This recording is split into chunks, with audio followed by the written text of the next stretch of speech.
Man la Ngagne Demba Fall, docteur Ngagne Demba Fall, enseignant-chercheur en sciences de l'information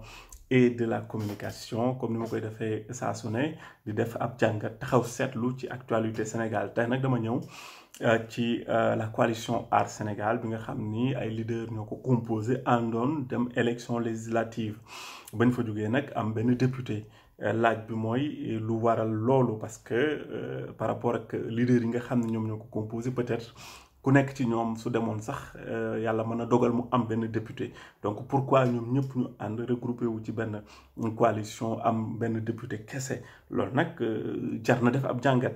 donc jàngat bu njëkk bi ma ci def c'est par rapport à la communication c'est par rapport au discours bi nga xam ni amee nañ ko parce que réew dafay toll foo xam ni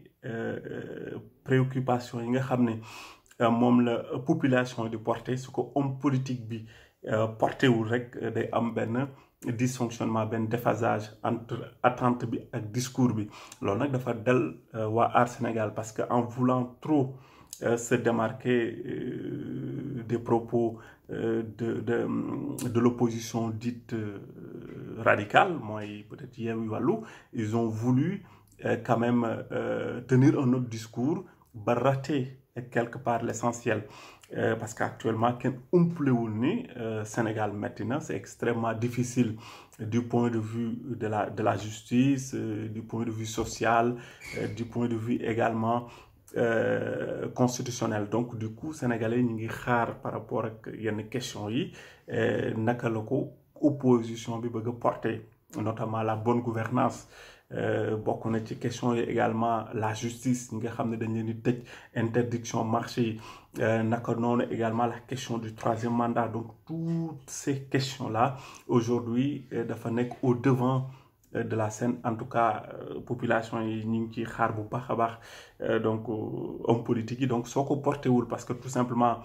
bëggu nduróole discours wala boobu da nga jël beneen yoon bu bokkul ak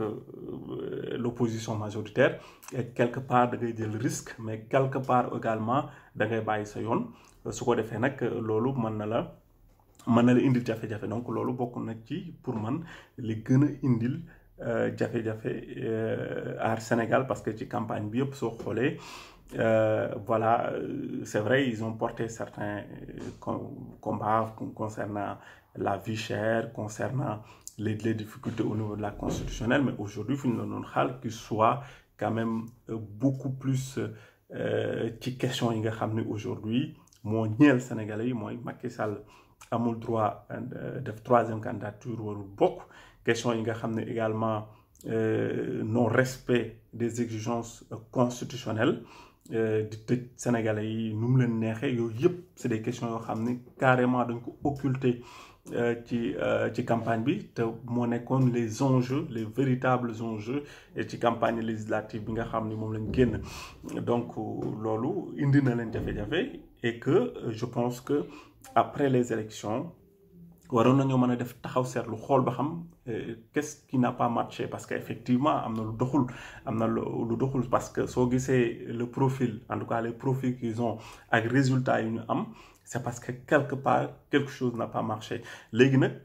fi nga xam ne ñoom en tout cas ñu bari ci ñoom fi ñu wékk défaite bi mooy discours bi nga xam ni Ousmane Sonko tenir waxoon na ko ci biir campagne bi ni ñoom opposition bi yëpp Macky Sall la ñuy liggéeyal je pense que ils sont en train de commettre beneen erreur bu gën a graaw suñ bëggee jël défaite boobu wékku ko foofu alors que c'était des propos tenus lors de la campagne électorale parce que ñëpp xam nañ ni campagne électorale c'est des discours c'est la guerre des discours donc su ma farul ak yow donc je peux tenir des discours mais ça reste dans le cadre de la campagne électorale donc suñ fa génnee mais quand même élection yi jeex na essayer de voir yow par rapport à ta communication comment tu peux te relancer par rapport ak échec bi nga xam ne am nga ko ci élection yi nga xam ni moom lañ génn mais soo gisee Thierno Bocoum wala nga gis Thierno Alassane Sall ku ci génn li ngay njëkk a wax mooy voilà si on a échoué c'est parce que tout simplement Ousmane Sonko a tenu ses discours mais yàpp sénégalais yi la parce que xam nañ ni si tu as un projet si quand même tu as un programme et que tu as convaincu les Sénégalais du un simple discours moom mooy tax ñu changer d'avis la preuve opposition le pouvoir en passe mais lan la waxul Ousmane Sonko lan lañ waxul la coalition Yewwi Wallu te pourtant ils ont fait des résultats donc du ci discours boo xam ne indiwoo preuve ci la ñuy effectivement démettre wala changer avis par rapport ak choix bi nga xam ni amoon nañ ko ci njëlbeen ga donc nañ wax le véritable problème bi nga xam ne am nañ ko def le diagnostic loolu moom mooy tax ñu mën a avancer mais du jafandu ci su des propos yoo xam ne c'est du passé et que ça n'a amul benn incidence ci ce résultat nga bëgg ci jafandiku pour faire croire aux Sénégalais que ni effectivement loolu moo tax nga échoué je pense que loolu erreur la boo xam ne je pense que suñu continuer noonu mën na leen a topp et ça peut porter quand même un coup dur à leur coalition par rapport ak échéance yi nga xam ni ca lañ jëm te maam yaakaar ni peut-être suñu defarwaatee xool effectivement lan moo dox ñu jëm ko corriger mën nañu am dara donc aujourd'hui ils ont un sérieux problème au niveau de la communication au niveau du discours surtout par rapport ak leader yi nga xam ni ñoom ñooy ëpp lu ñuy génn notamment ki nga xam ne moo nekk député Thierno Alassane Sall mais également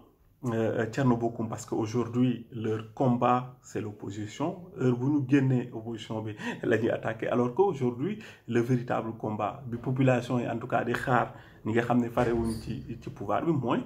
qu'il y ait un discours porté à l'endroit de Macky Sall par rapport ak troisième candidature bi par rapport ak injustice bi ñi nga xam ne jàpp nañ leen tëj nañ leen tegu leen ci yoon donc foofu la Sénégalais yi di leen xaar ñoom nag jàpp nañ ni s'ils tiennent ce discours là quelque part ils sont en train di jàppale Ousmane Sonko parce que ñu jàpp ñëpp c'est des partisans peut-être de Ousmane Sonko les partisans de Pastef peut-être ñoom dans leur tête s'ils tiennent ce genre de discours-là à l'encontre de Macky Sall, c'est comme s'ils sont en train de soutenir Ousmane Sonko, alors que pour moi, ça n'a rien à voir. Vous êtes de l'opposition, même si Ando Knyele, mais vous pouvez mener votre combat contre l'injustice, même si quelque part, problème bi ñële la ëppal solo parce que c'est un partisan lañ jàpp mais yow tu vas en sortir grandi parce que tout simplement vous êtes en train de faire votre rôle d'opposant sans pour autant tenir compte ci ay considérations partisanes loolu mën nga ci gagner ay sympathisants mën nga ci gagner ay nit ñoo xam ni bon ils vont se dire que pourtant mënoon na toog croiser les bras ni du ma ci dugg parce que concerné wuñ mais pourtant il est au premier rang su manifestation amee concernant ñu jàpp ci opposition bale mais rien n'empêche nga génn rien n'empêche nga wax dénoncer ko mais foofu la leen Sénégalais di xaar te foofu lañ leen gisul donc loolu bokk na ci li leen gën a yàqal et que je me dis que ça continue à faire des dégâts en tout cas suñu rectifié wul rapidement le tir ça va être très très compliqué pour Aar Sénégal jugaat et que le plus grand perdant dans cette coalition c'est Dr Abdourahmane Diouf qui quand même les Sénégalais ont beaucoup d'estime par rapport à lui, par rapport à ses discours, par rapport à sa démarche, par rapport à son parcours également et tout. Et donc, peut-être mon moitié et il est obligé d'être en cohérence avec ligne de tenir parce que ci biir coalition la nekk te loolu je pense que mën na ko yàqal su fekkoon jël na peut-être yoonu boppam wala mook mu am les coups de franche pour mën a tenir yenn discours yi loolu peut-être mën na indiwaat un peu permettre à ce que coalition bi dundaat voilà mu jugee ci stade bi mu nekk mais à ce rythme là je pense que ça va être très très compliqué pour que ñu jugee ci électorat bi ñu am pour mën a yokku dans les mois à venir surtout par rapport à la présidentielle de 2024 donc jaa ngeen jëf jàngat boobu laa amoon di leen jox dig daje beneen yoon ci beneen jàngat.